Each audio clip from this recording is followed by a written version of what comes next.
Soya കഴിക്കാൻ മടിയുള്ള കൂട്ടുകാർ ഇതുപോലെ ബിരിയാണി ഉണ്ടാക്കി കഴിച്ചു നോക്കൂ. പ്രോട്ടീനും ഫൈബറും ഒക്കെ ഇതിനകത്ത് ധാരാളമായിട്ടുണ്ട്. അത് കാരണം വെജിറ്റേറിയൻകാരൊക്കെ ആഴ്ചയിൽ ഒരു ദിവസമെങ്കിലും ഇത് കഴിക്കണമെന്നാണ് പറയുന്നത്. അതിനായി നമുക്കൊരു പാത്രത്തിലേക്ക് 1 കപ്പ് സോയ ഇട്ട് കൊടുത്ത് നല്ല തിളച്ച വെള്ളം ഒഴിച്ച് 15 മിനിറ്റോളം റെസ്റ്റ് ചെയ്യാൻ വയ്ക്കാം. അപ്പോൾ അത് നല്ല കുതിർന്ന് കിട്ടുമേ. അതിനുശേഷം നന്നായിട്ട് കഴുകി അത് പിഴിഞ്ഞെടുക്കാം. പുലാവും ബിരിയാണിയുമൊക്കെ ഉണ്ടാക്കാൻ വലിപ്പമുള്ള സോയ തന്നെയാണ് നല്ലത്.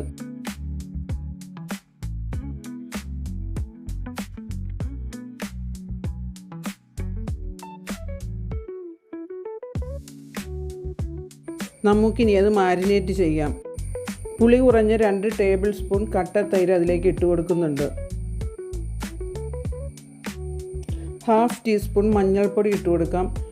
1 ടീസ്പൂൺ മുളക് പൊടിയും ചേർക്കുന്നുണ്ട്. കാശ്മീരി മുളക് പൊടി ആയതുകൊണ്ടാണ് 1 ടീസ്പൂൺ ചേർത്തത്.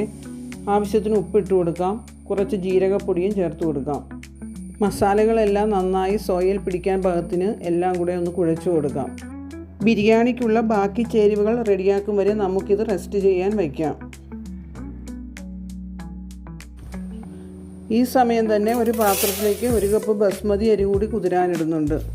നമ്മുടെ കയ്യിലുള്ള ഏത് വൈറ്റ് റൈസ് വേണമെങ്കിലും ഇതിന് ഉപയോഗിക്കാവുന്നതാണ്. ഒരു കുക്കർ അടുപ്പത്ത് വെച്ച് നമുക്കതിലേക്ക് 2 ടേബിൾ സ്പൂൺ നെയ്യ് ഒഴിച്ചു കൊടുക്കാം. നെയ്യ് നന്നായി ചൂടായി കഴിയുമ്പോൾ മസാലകൾ ചേർക്കാം. കുറച്ച് ജീരകം, 2-3 ഏലക്ക, ഗ്രാമ്പു, പട്ട, തക്കോലത്തിൻ്റെ പകുതി, ഒരു ബേ ലീഫും കൂടെ ഇവിടെ ചേർക്കുന്നുണ്ട്. നെയ്യിൽ കിടന്ന് മസാലകൾ നന്നായി ഒന്ന് മൂക്കണം. മസാലകൾ മൂത്ത് നല്ല മണം വരുമ്പോൾ നമുക്ക് 2 മീഡിയം സൈസ് സവാള ചോപ്പ് ചെയ്ത് വെച്ചിരുന്നത് ചേർത്ത് കൊടുക്കാം. സവാള നെയ്യിൽ കിടന്ന് നന്നായിട്ടൊന്ന് മൂക്കണമേ. അതുവരെ നമുക്ക് വഴറ്റി കൊടുക്കാം.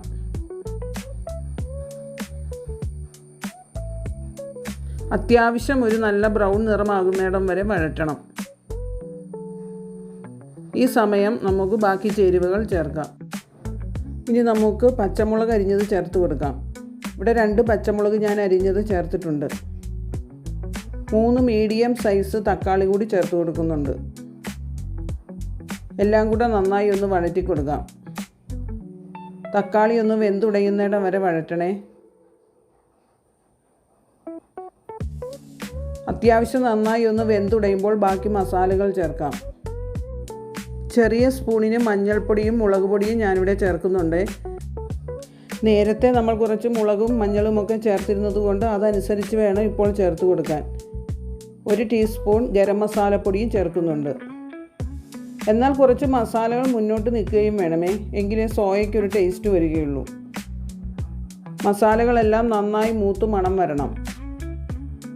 ഈ സമയം നമുക്ക് സോയ ചേർത്ത് കൊടുക്കാം. സോയയിൽ ചേർത്തിരുന്ന മസാലകളൊക്കെ അതിലേക്ക് നന്നായിട്ട് പിടിച്ചിട്ടുണ്ട്. ഇനി എല്ലാം കൂടെ നമുക്കൊന്ന് ഇളക്കി യോജിപ്പിക്കാം. തക്കാളിയിലും സവാളയിലും ഒക്കെ കിടന്ന സോയ ഒന്നും കൂടെ ഒന്ന് വഴറ്റിയെടുക്കാം. ഇപ്പോൾ അത് നന്നായി വഴണ്ട് വന്നിട്ടുണ്ട്. ഞാനൊരു കാര്യം മറന്നു പോയായിരുന്നു കേട്ടോ. വെളുത്തുള്ളി ഇഞ്ചി ചതച്ച് വെച്ചത് ചേർക്കാൻ മറന്നുപോയി. ഈ സമയം നമ്മൾ സവാള വഴറ്റിക്കൊണ്ടിരുന്നപ്പോൾ ഇത് ചേർക്കേണ്ടതായിരുന്നേ. എല്ലാവരും അതൊന്ന് ശ്രദ്ധിക്കണേ. സവാള വഴറ്റിക്കൊണ്ടിരിക്കുമ്പോൾ അത് ചേർത്ത് കൊടുക്കേണ്ടതാണ്. എങ്കിലേ നന്നായിട്ടൊന്ന് മൂത്ത് കിട്ടുകയുള്ളൂ.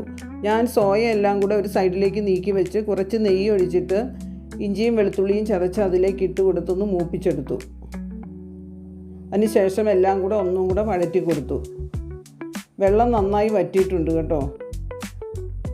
മല്ലിയിലയും പുതിനയിലയും ഈ സമയം ചേർത്ത് കൊടുക്കാം.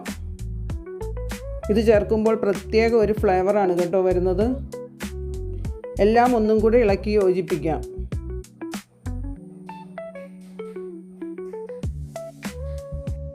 നേരത്തെ കുതിരാൻ വച്ചിരുന്ന അരി നമുക്ക് ഈ സമയം ചേർത്ത് കൊടുക്കാം. എല്ലാം കൂടെ ഒന്ന് ഇളക്കി കൊടുക്കാം. അരി പൊട്ടാത്ത രീതിയിൽ വേണം ഇളക്കി കൊടുക്കാനായിട്ട്. മസാലകളൊക്കെ നന്നായി ഒന്ന് അരിയിൽ പിടിക്കുകയും വേണം. ഇപ്പോൾ നന്നായി ഇളക്കി കൊടുത്ത് മസാലകളെല്ലാം അരിയിൽ പിടിച്ചിട്ടുണ്ട്. ഇനി നമുക്ക് ആവശ്യത്തിന് വെള്ളം ഒഴിച്ചു കൊടുക്കാം. 1 കപ്പ് അരിയാണ് ഞാൻ എടുത്തിരിക്കുന്നത്. 2 കപ്പ് വെള്ളം ചേർക്കുന്നുണ്ട്. ഓരോരുത്തരുടെ അരിക്ക് അനുസരിച്ച് വെള്ളത്തിന് വ്യത്യാസം വരും കേട്ടോ. അതനുസരിച്ച് വേണം ചേർത്ത് കൊടുക്കാൻ. എല്ലാം കൂടെ നന്നായി ഒന്ന് ഇളക്കി യോജിപ്പിക്കാം. ഈ സമയം നമ്മൾ ഉപ്പുണ്ടോ എന്ന് നോക്കിയിട്ട് ആവശ്യത്തിന് ഉപ്പ് ചേർത്ത് കൊടുക്കാം. ഒരു തിള നന്നായി വന്നു കഴിഞ്ഞാൽ നമുക്ക് കുക്കർ അടച്ചു വയ്ക്കാം. ഫ്ലെയിം ഈ സമയം മീഡിയത്തിലേക്ക് വയ്ക്കണമേ.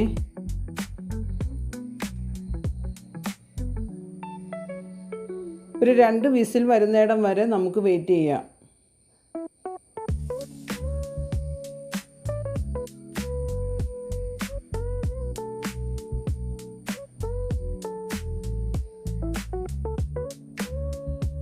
നല്ല മണവും വരുന്നുണ്ട് കേട്ടോ.